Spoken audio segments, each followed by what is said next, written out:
సీసాల రాజు ఆధ్వర్యంలో 22వ తిరుపతి మహాపాదయాత్ర సోమవారం పటాన్చెరు పట్టణంలో ఘనంగా ప్రారంభమైంది. సీసాల రాజు బృందానికి చెందిన 22 మంది భక్తులు ఈ పాదయాత్రలో పాల్గొన్నారు. పాదయాత్రకు ముందు పటాన్చెరులోని మహంకాళి అమ్మవారి ఆలయంలో ప్రత్యేక పూజలు నిర్వహించారు. అనంతరం భక్తులు తిరుపతి వైపు మహాపాదయాత్రగా బయలుదేరారు. స్థానిక ఎమ్మెల్యే గూడెం మహిపాల్రెడ్డితో పాటు పలువురు ముఖ్య నాయకులు కార్యక్రమంలో పాల్గొని పాదయాత్రను ప్రారంభించారు. ఈ సందర్భంగా ఎమ్మెల్యే మహిపాల్రెడ్డి మాట్లాడుతూ 22 సంవత్సరాలుగా సీసాల రాజు ఆధ్వర్యంలో తిరుపతికి పాదయాత్ర నిర్వహించడం అభినందనీయమన్నారు. భక్తి శ్రద్ధలతో చేపడుతున్న ఈ పాదయాత్ర లోక కళ్యాణానికి మేలు చేకూర్చాలని ఆకాంక్షించారు. అనంతరం సీసాల రాజు మాట్లాడుతూ ప్రతి సంవత్సరం భక్తుల సహకారంతో తిరుపతి పాదయాత్రను కొనసాగిస్తున్నామని తెలిపారు. భక్తి శ్రద్ధలతో చేపట్టే ఈ పాదయాత్ర విజయవంతంగా సాగాలని, ప్రజలందరికీ శాంతి సౌభాగ్యం కలగాలని ఆకాంక్షించారు. కార్యక్రమంలో స్థానిక నాయకులు భక్తులు పాల్గొన్నారు.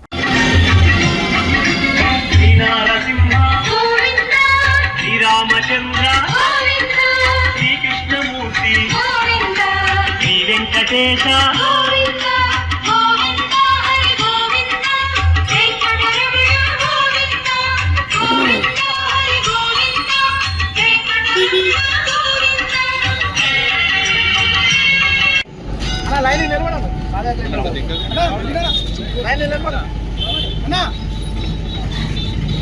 అలా అందరూ లైన్ నిలబడ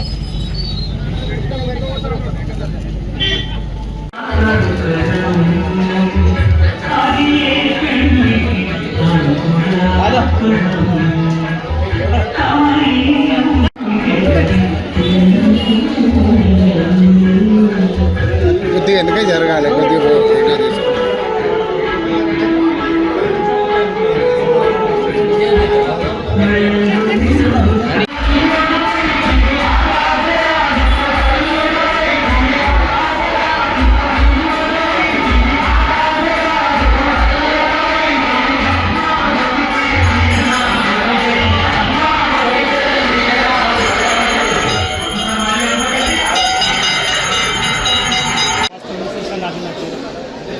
నియోజకవర్గం నుంచి గత 2004 నుంచి లోకల్లో ఉండాలి, రైతులు బాగుండాలా, సకాలంలో వర్షాలు కురవాలని నేను మొదలుపెట్టి పాదయాత్ర ఇప్పటివరకు వస్తుంది.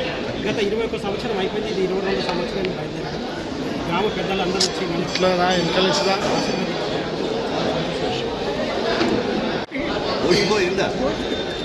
అందరికీ నమస్కారం.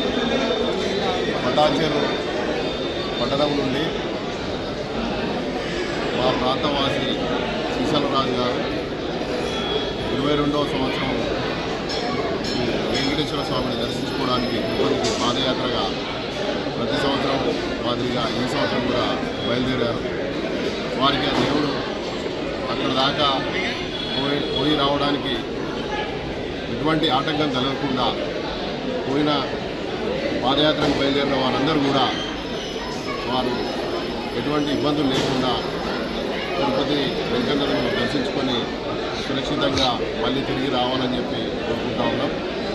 మా నియోజకవర్గ ఎమ్మెల్యే గారు మహిపాల్రెడ్డి గారి సారథ్యంలో మరి ప్రతి సంవత్సరం కూడా సీసాలరాజు గారు మరి యొక్క పాదయాత్ర చేస్తూ ఉన్నారు. వారి వెంట చాలామంది యువకులు అందరూ కూడా మరి ఈ పాదయాత్రలో పాల్పంచుకొని వాళ్ళు కూడా ఈ పాదయాత్ర చేస్తూ ఉన్నారు. మరి ఈ కార్యక్రమంలో ఇక్కడ ఉన్నటువంటి స్థానిక నాయకులు పాండురంగారెడ్డి గారు కానీ, మా దేవరంగ గారు, అన్నగారు కూడా మోసరెడ్డి గారు, మరియు మిగతా సర్పంచులు, మిగతా ఈ ప్రాంతంలో ఉన్నటువంటి వారందరూ కూడా వారికి ఈ స్వాగతం తెలియజేసుకొని